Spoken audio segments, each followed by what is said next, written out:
Ladies and gentlemen, the Palace Press Officer Undersecretary Claire Castro.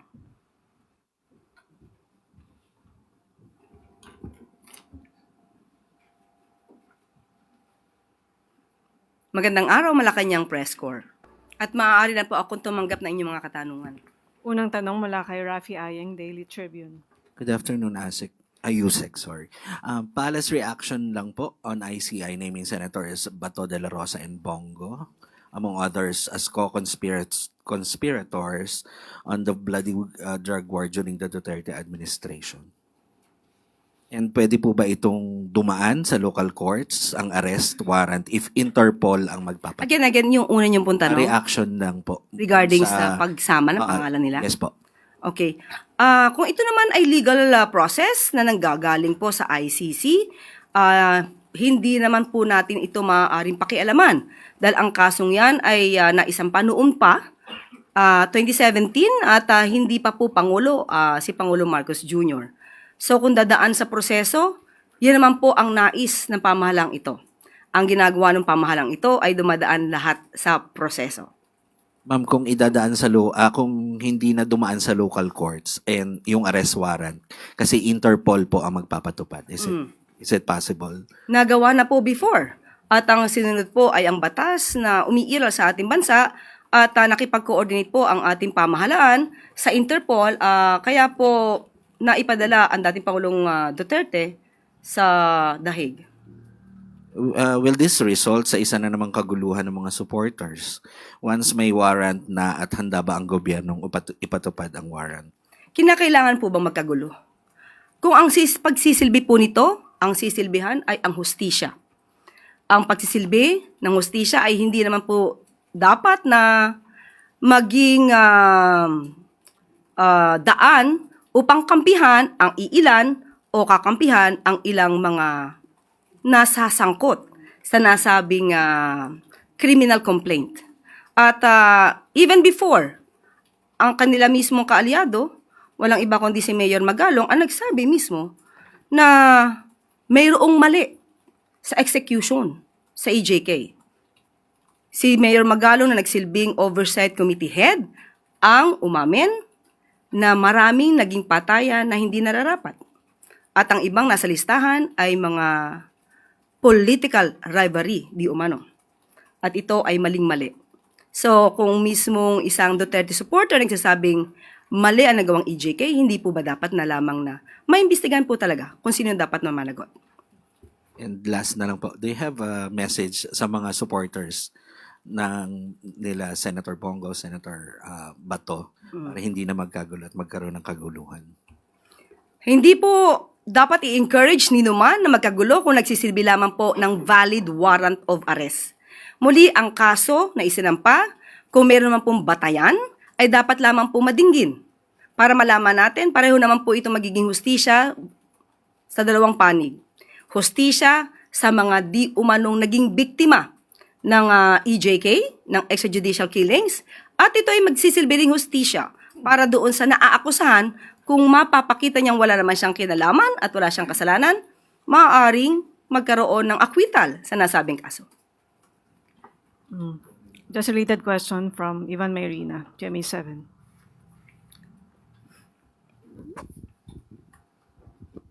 Yusek, good afternoon. Naninindigan po ba ang palasyo na walang jurisdiction ng ICC sa Pilipinas? Naninindigan ba ang Ang palasyo, ang na walang gobyerno. jurisdiction sa ang ICC sa Pilipinas sa ngayon? Pero iba po ang pinag-uusapan kung ang mga na-commit na di umanong crime ay naganap nung meron pang jurisdiction ng ICC. So, makikipagtulungan tayo sa Interpol but not with the ICC in the same way that we cooperated with the Interpol during the arrest of the former president. Ganun po mangyayari. Yun po ang nangyari before at yan din po ang mangyayari ngayon. Ma'am, what does the palace say to those current and former officials who may feel the need to go into hiding after being named as co-perpetrators of the crimes against humanity? Si Senador Bato po, matagal nang hindi lumulutang.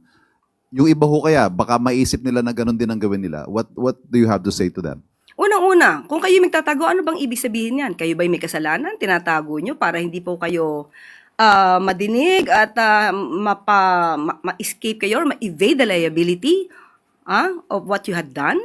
So, hindi po kinakailangan magtago kung alam po nila na sila'y walang kasalanan, humarap sila at maging matapang sa mga maaaring proseso. Ma'am, panghuli, ano ho ang magiging tingin ng gobyerno, ng Estado, sa 8 pinangalanan?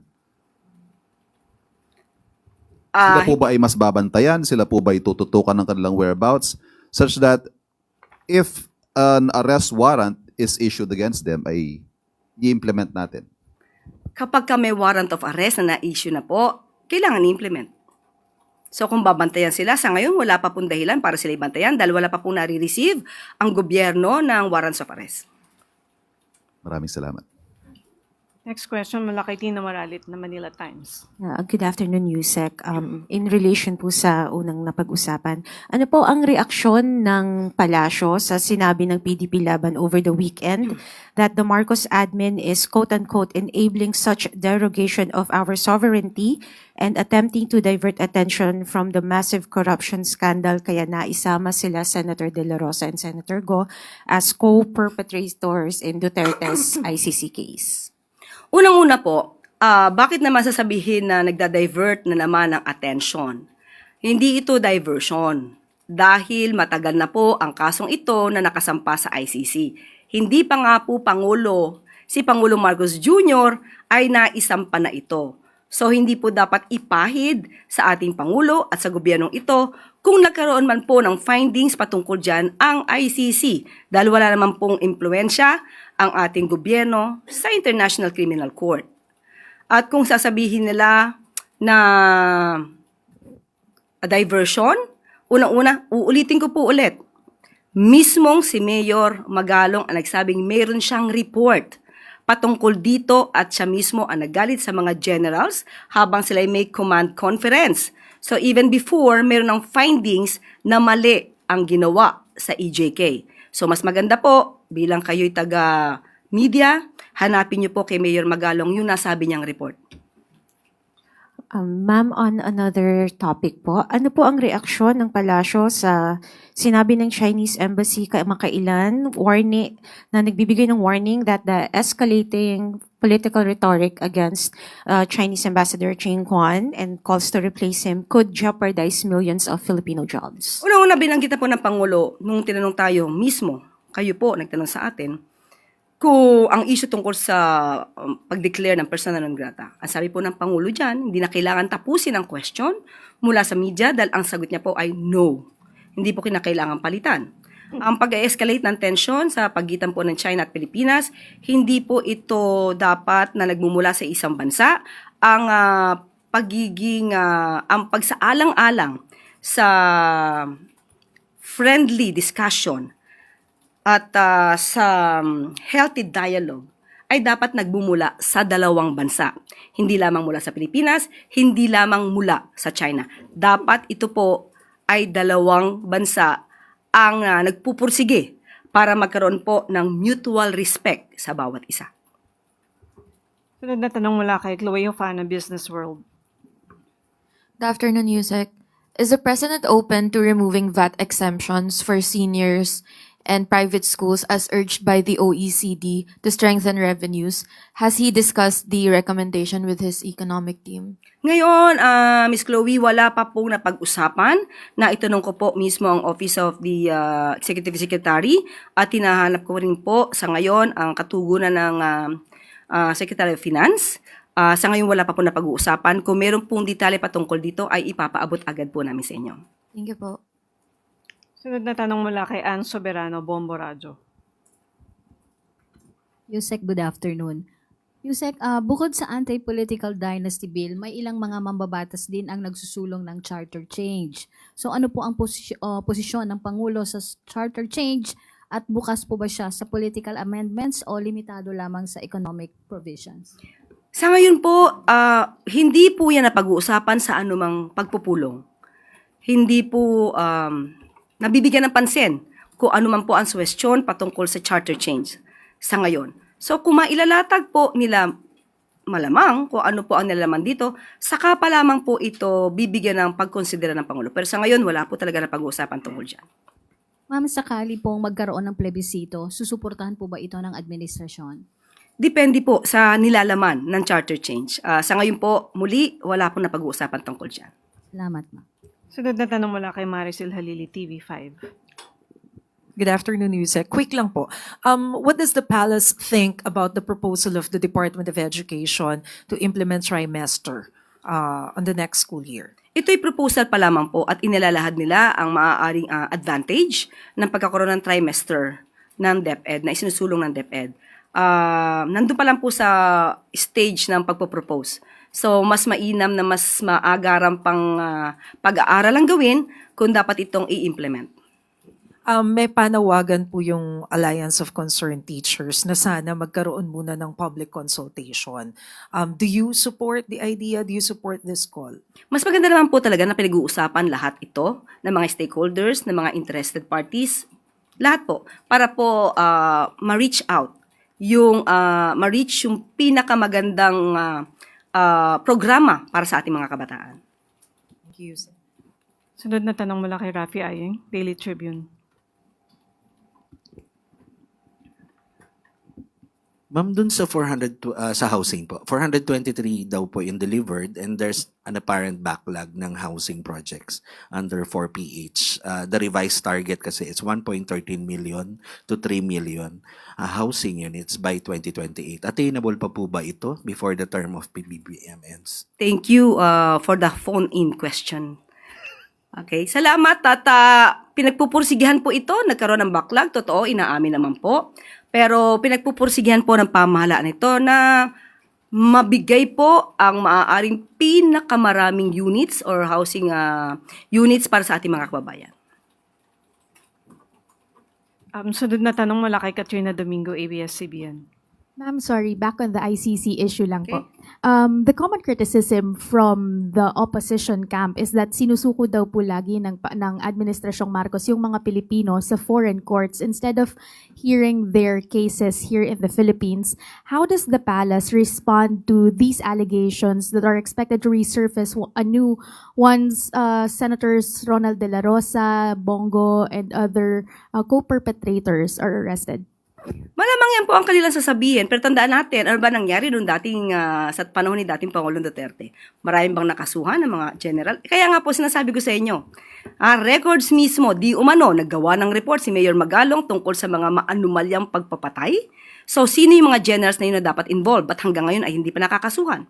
Noong dating nagsilbing bilang oversight committee head si Mayor Magalong up to 2016, meron siyang report. So, sino-sino yung mga general na yon na dapat ay nakasuhan? Hindi ba dapat noon pa? Ma'am, just to challenge that point, that happened during the Duterte administration when the former president was still in power. But now that Marcos Jr. is in power, can the Philippine justice system not be able to try these alleged co-perpetrators here in the Philippines now that a different president is in power?